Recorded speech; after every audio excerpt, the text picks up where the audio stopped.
He has actually focused on the Chinese by slapping the 10% additional tariffs on China. And let's bear in mind that the steel and aluminium tariffs, plus the other retaliatory tariffs which were imposed during Trump 1, many of them still continue. So it's not that President Trump has uh, shifted his gaze from China to India. China is Mhm. firmly on the radar screen.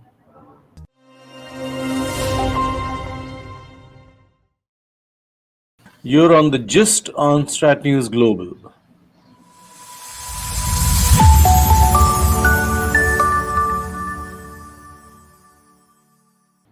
I'm Surya Gangadharan, and welcome to another edition of the Gist.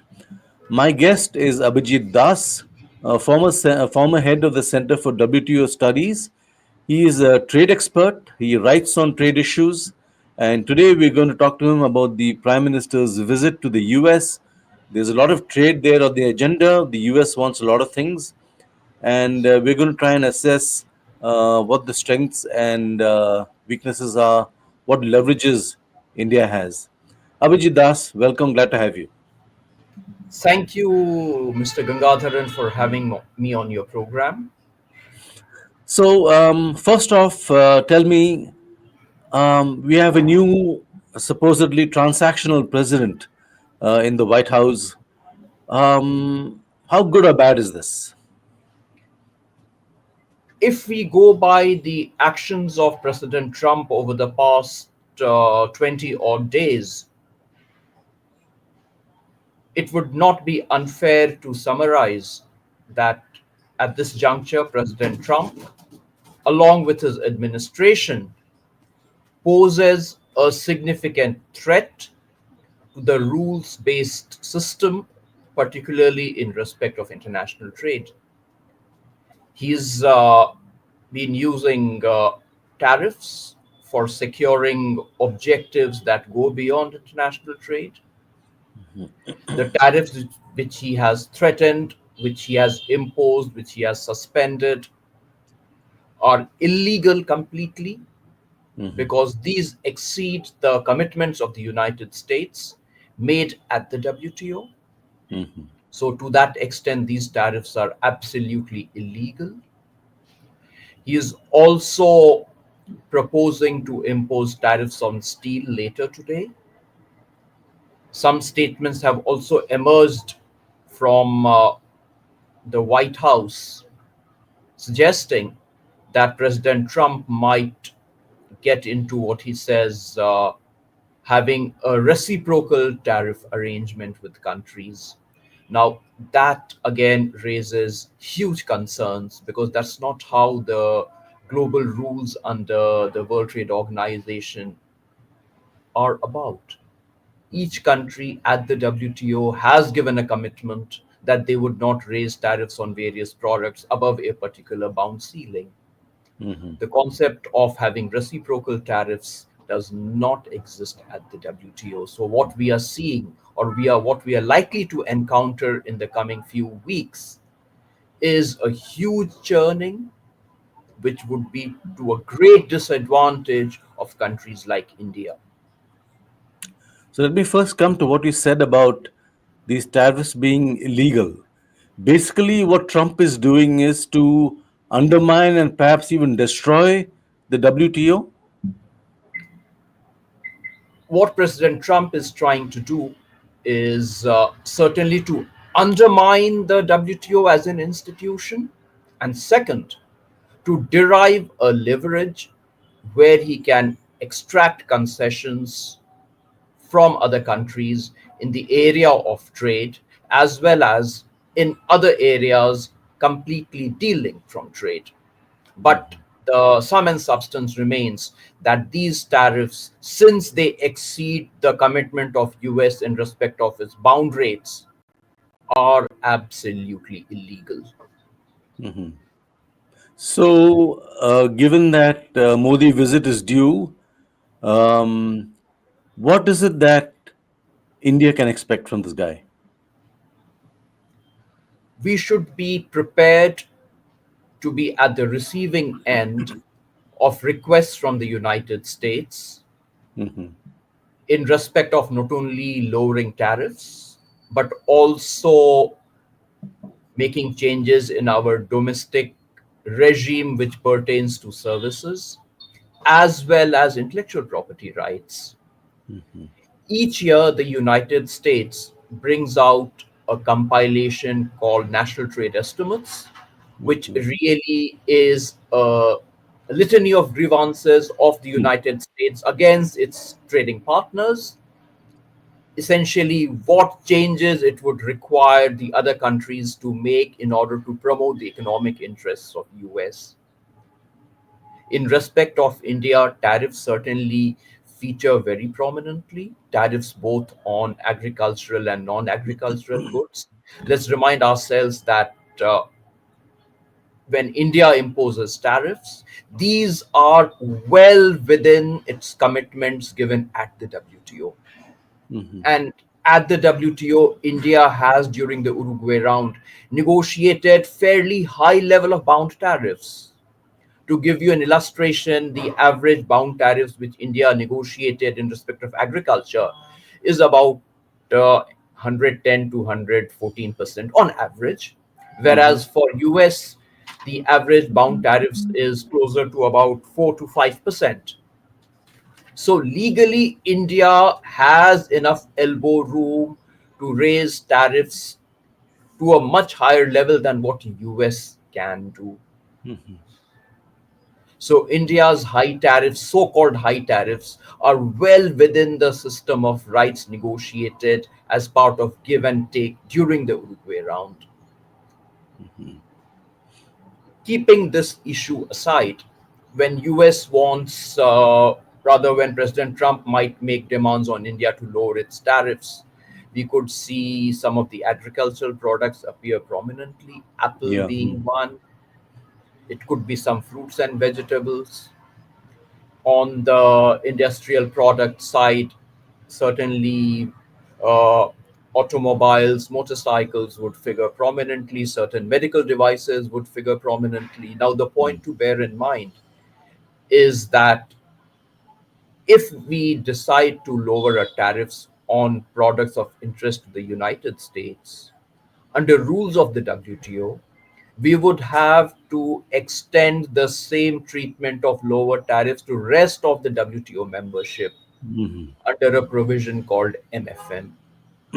Since we do not have a free trade agreement with the United States, we cannot do it exclusively to the US. So Mhm. our lower tariffs will be applicable to rest of the 165 odd members of the World Trade Organization as well. So that is one point which we need to bear in mind.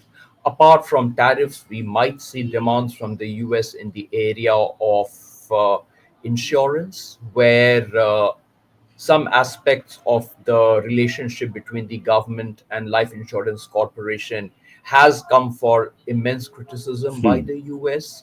We could Yeah. also see some demands from the US in respect of uh, the digital sector.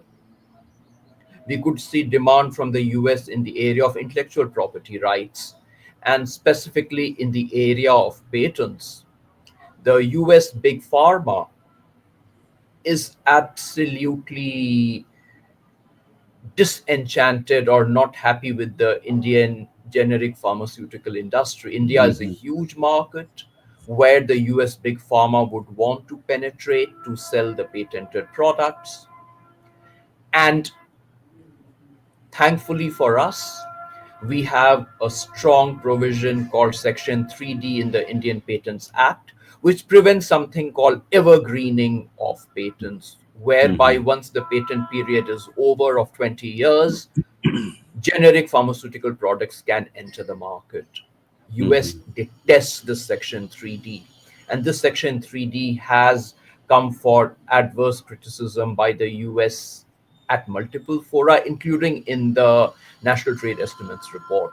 So don't be surprised if either during the forthcoming visit of Prime Minister Modi or subsequently, the issue of Section 3D of the Indian Patents Act also gets raised by the US. So, in a nutshell, The US interests will go beyond tariffs. It will also include their interests in certain areas of services as well as intellectual property rights. There is a talk of some kind of a limited trade agreement between the US and India. Assuming this does some moves in this direction are made, does that mean the concessions we give to the US will also be have to be made available to others in the WTO? Uh, in order to answer your question, I will have to take recourse to two very specific provisions of the WTO that will help Yeah. clarify. Under Article 1 of the GATT, which is an essential part of the WTO, whatever tariffs I impose on imports from US, I have to extend it to rest of the WTO membership. This is Uh-huh. called the MFN provision. However, an exception to the MFN provision exists, whereby I can give the advantage of the lower tariffs to a select country, provided I have a free trade agreement with that country, Mhm. or I am on the path of negotiating a free trade agreement with that country. Now, at this juncture, we do not have a free trade agreement with US. Yeah. So we cannot selectively extend tariff concessions to the US without being required to extend it to other countries. Mhm. Some might argue that why don't we get into a free trade agreement with US? Now that has multiple other complications. US would seek to extract concessions from us in government procurement, in many other areas, which, to my understanding, might not really be in our national interest. So, for one, I'm not a votary of getting into a free trade agreement negotiations with the US. So that leaves us with if the possibility of lowering tariffs on products of interest to US would have to be extended on an MFN basis to rest of the WTO membership as well. What do you think we could get from a trade deal with the US? Uh, Not an easy question to answer. While we could lower tariffs on products of interest to US, let's say we lower tariffs on some dairy products, those would have to be extended to Australia and New Zealand as well, who are huge powerhouses in the dairy sector. Yeah. Similarly, let's say we have interests in textile and clothing. We get the US to lower its tariffs on textiles and clothing, but then that would be applicable to rest of the world as well, to Mhm. China, to Laos, to Cambodia, to Vietnam. Are we price competitive compared to those countries to take advantage of lower tariffs? I don't think we are as yet there. So even a limited trade deal at best should be seen as an exercise in damage limitation from our side, and not as an exercise for managing to get meaningful market access in the US. No, thus I've heard this so many times that we are not competitive in this sector, we're not competitive in that sector. And these small guys, Cambodia, Laos, how are they able to perform better? I mean, we also have a huge base, isn't it? Why We have can't a we huge compete? we have a huge base, but where we get hobbled is from two or three different channels. One, of course, is we are not able to take advantage of scale, and there are variety of reasons. I will not go into that why we are not able to scale up our production in the textiles and clothing sector. That is one. But an equally important channel why which in a way hampers our competitiveness is the costs that get ascribed to infrastructural deficiencies. Now, the government is doing its bit to improve the infrastructure, but again, we are not yet there. Infrastructural deficiencies do ramp up the cost of production, which in turn denudes our price competitiveness. Mhm. So I would say both the absence of meaningful economies of scale combined with uh, the increase in cost of production on account of infrastructural deficiencies. These reduce our export competitiveness. But these are also old issues, isn't it? These are old problems. They've been around for a long time. How come Yes, these nothing are seems to be done? no. I won't agree that nothing is happening. These are huge problems. Government is attempting on the issue of scale. Government is cautiously treading in the area of labor reform. We'll have to see how it evolves. That will involve tough political choices to be made, tough decisions to be taken, and infrastructural deficiencies. These are hardly perennials.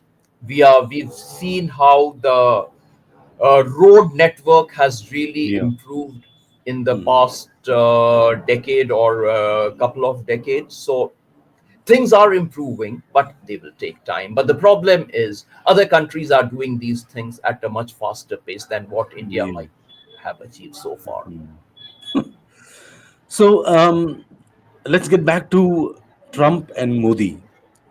What is it that we can reasonably hope for from this meeting? Uh, Again, not a easy question to answer. Perhaps what we can hope for is a roadmap for a closer relationship between the two sides on issues of trade and investment. Mhm. But that should ideally be accompanied with a commitment from the US that it will not impose illegal tariffs on Indian exports. It will obey the rules of international trade as embodied in the WTO. But maybe that the latter part might remain a bit of a pipe dream at this juncture. Mhm. So, say, given that we've already announced some concessions in the budget, lowered some tariffs, there's talk of buying military aircraft from the Americans, even infantry combat vehicles, and so on. Um, I just wonder. You look at the deficit that we have, that the US has with us. It's about 38, 39 billion dollars, and the Chinese have far more. Yet Modi merits a meeting early on in Trump's tenure, and a lot is being touted about what the US expects from us. You know, I'm just wondering where are we going with this? Logically, he should have focused on the Chinese first. He has actually focused on the Chinese by slapping the 10% additional tariffs on China. And let's bear in mind that the uh, steel and aluminum tariffs, plus the other retaliatory tariffs which were imposed during Trump 1, many of them still continue.